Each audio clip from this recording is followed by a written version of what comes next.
for you. One day, we're all going to die. Mortality rates remain at 100%. And none of us is getting any younger or remaining the same age. Not even me. And you know how much I always tell you that I'm going to remain 29 till the day I die. It just doesn't happen. Among the Spirit's many essential movements in our lives is this: to prepare us all for the end of our lives without fear. To help us while we wait our turn. I think there may be many of us that are afraid to think or even speak about death. But that fear can enslave us and can rob us of so much aliveness. The Spirit moves within us to help us face death with hope and not fear, with quiet confidence and not anxiety.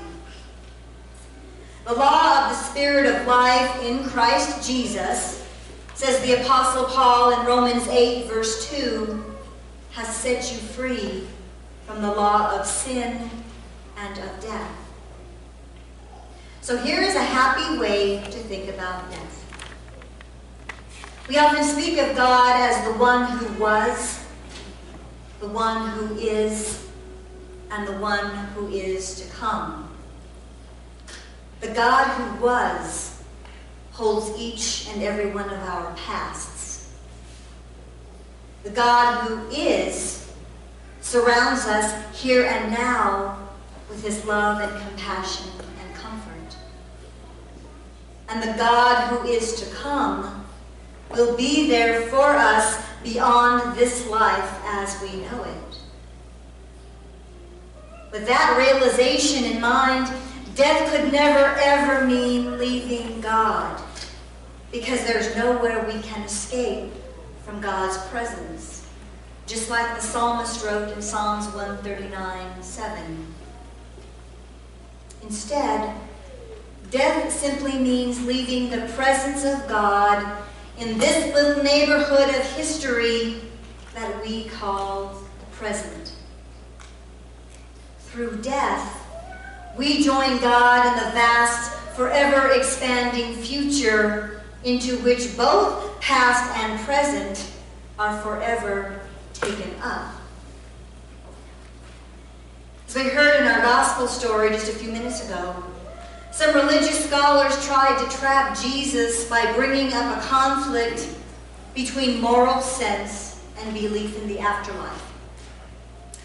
If there is life after death, they asked, does that mean that a woman who was widowed 7 times in this life will have 7 husbands in the next? Can't you see the scholars smirking, thinking how clever they were by being able to stump the rabbi? But in response, Jesus says that to God, all who ever lived are alive. Which is exactly what we heard in our sacred story lesson this morning a few minutes ago as well. In that light, death really is merely a doorway, a passage from one way of living in God's presence in the present to another way of living in God's presence in that huge open space of unseized, unrealized possibility that we call future. To be liberated from the fear of death, how do you think that would change your values, your perspectives, your actions? To believe that no good thing is lost, but that all goodness will be swept up and consummated in God. How would that free you to do good without reservation? To participate in a network of relationships that isn't limited by death in the slightest degree. Think of how that would make every person matter, and how it would free you to live with boundless, loving, aliveness. So, what does happen when we die? Nobody really knows for sure, although there are all kinds of books and movies out there that try to explain it from certain perspectives. But in light of Jesus' death and resurrection, I think that we can imagine a few very extraordinary things. First, we can experience death as just a passage, ending one stage of life and entering into a new one. So it's not falling out of life, but it is falling deeper into life. Second, my own personal faith tells me that we will experience the unimaginable light and energy of God's presence. We will enter into a goodness so good, a richness so rich, a holiness so holy, and a mercy and love so strong and true that all of them, evil, pride, lust, greed, resentment, oppression, judgment, and fear that resides within each one of us in this life will immediately and totally dissolve. We will, at that moment, more fully understand just how much we have been forgiven. And so we will, more than ever, be filled with love.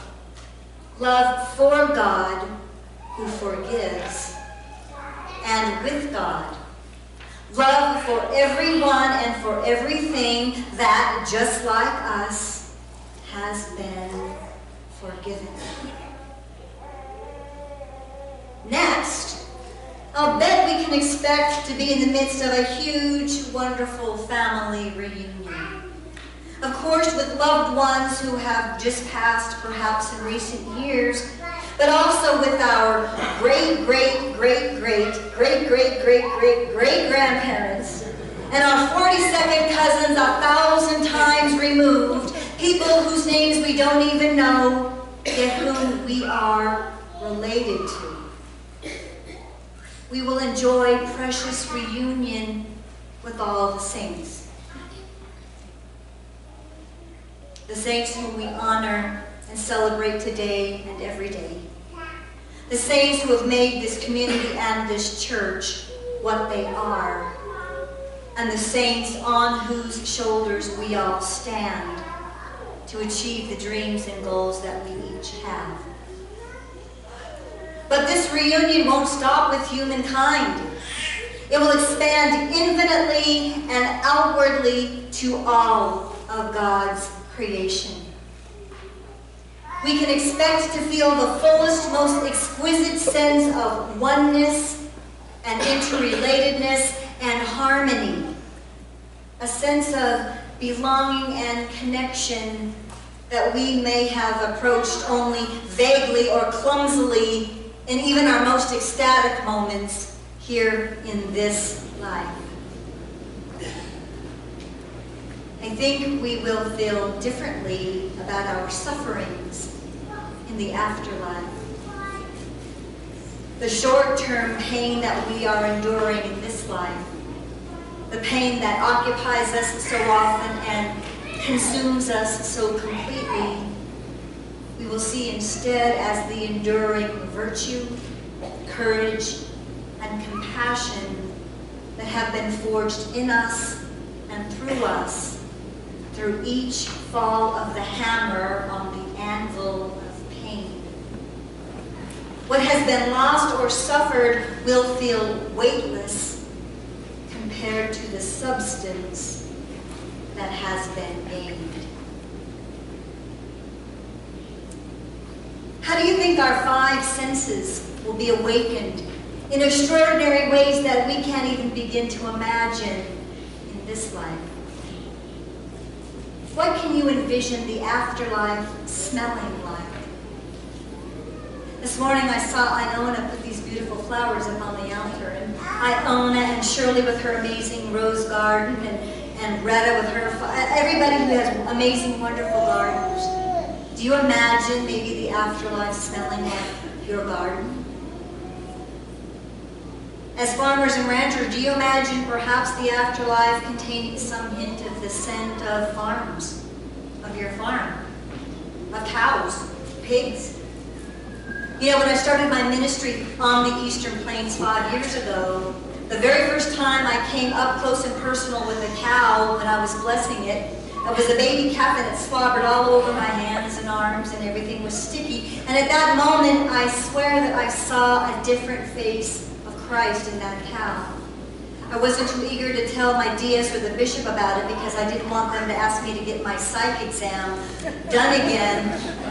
But I saw that cow and I saw a different way that Jesus and God are working on the Eastern Plains. And I breathed in that smell of cow and chicken and dirt. And I thought, this may be just what the afterlife is. Afterlife smells like, what it's like. Can we envision maybe the afterlife encompassing some of the things we are passionate about in this life? I love rain. So for me, I like to think every now and again that the afterlife will smell like the air after a long, hard rain.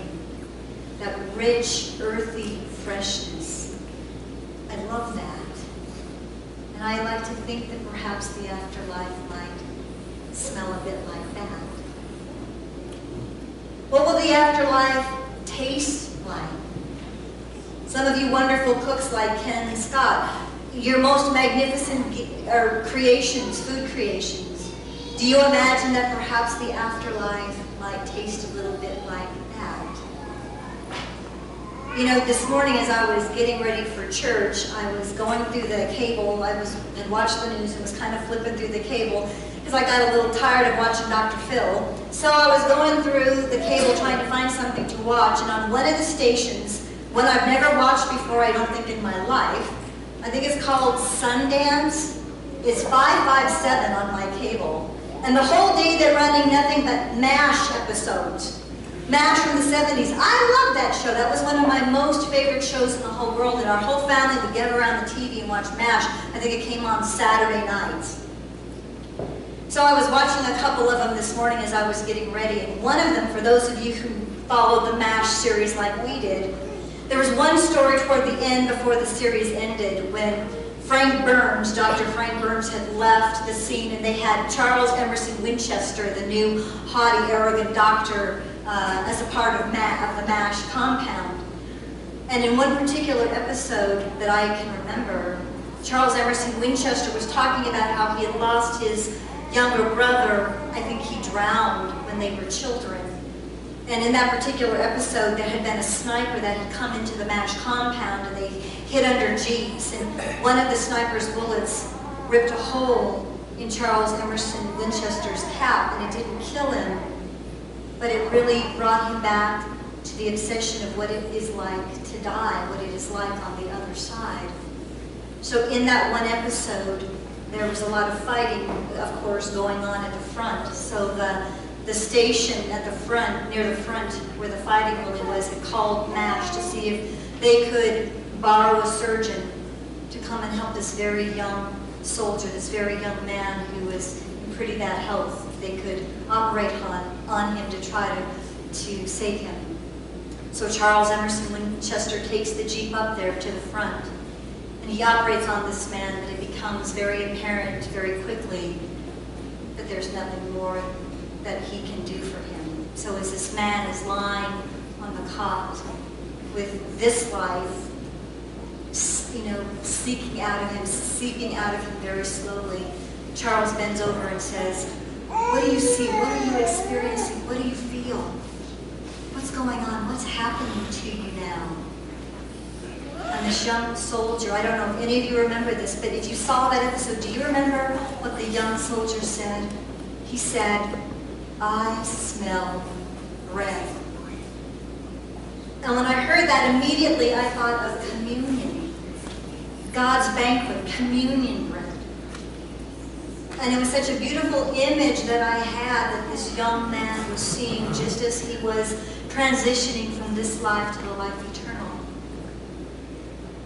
Could the afterlife smell like warm, hot communion bread and wine? Is the taste salty? Does the afterlife taste sweet?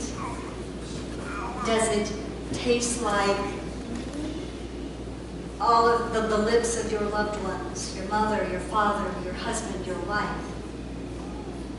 What can you imagine the afterlife tasting like? And what does the afterlife sound like? Do you imagine a choir of beautiful angelic voices singing? Do you imagine hearing the strong, loving, powerful voice of God? Is the afterlife silent? Is it a cacophony of all of the voices of your loved ones, people from your past, all of them ringing in your head? As for me, I love, of course, as you know, I love the wind. So I always think in my mind, I wonder if the afterlife sounds like a cacophony of wind chimes blowing gently in the wind. Is that what the afterlife sounds like? Is that how my five senses will realize what is yet to come? And finally, I think that we can expect to feel a limitless sense of, oh yeah, now I get it. Things that we've always longed for, reached for, and maybe touched without being able to grasp it, and things we only knew maybe in part. Everything will be so clear to us in the life that is after death. And all of our unfilled longing on this side of death will enrich and fulfill the having that is on the other side of death. Perhaps we may even feel like we're waking up from being half asleep, waking into an explosion of pure, utter gratitude as we suddenly and fully realize all that we have had and all that we have taken for granted for so long. My guess would be that none of us is probably looking forward to the process of dying. And most of us would be happy if our individual dying processes, when the time comes, is as short and as painless as possible.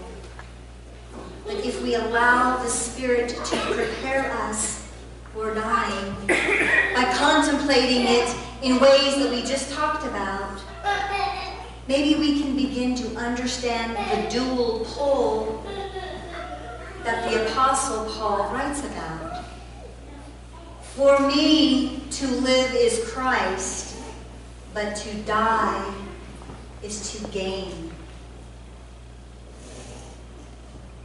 I wonder how many of us remember having to wait our turn when we were kids growing up. Waiting our turn to maybe show a sheep or a goat or a pig at the Yuma Fair. Waiting for our turn to play a game. Waiting behind a tree or a car knowing that we were going to be caught when we played hide and go seek. Waiting to get in that long line to ride the roller coaster at Elitch's in Denver, or maybe another amusement park. Or waiting for the time when our parents said it was finally okay for us to have our own bedroom. I wonder if we can imagine having had our turn on this earth and enjoying it immensely and totally and thoroughly, and giving God thanks for it. But now we are ready to step aside and let someone else have his or her turn.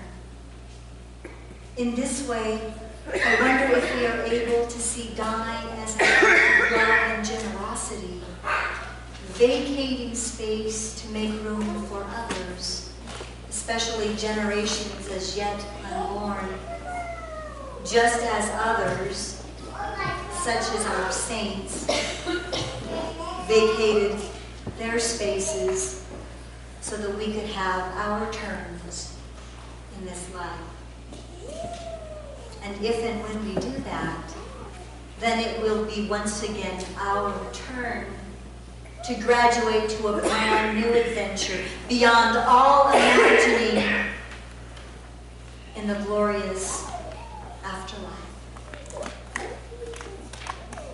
As we walk this road, we not only remember the past and give thanks for it, but we also anticipate the future and give thanks for it, which is described as a great banquet around God's table of joy and abundance.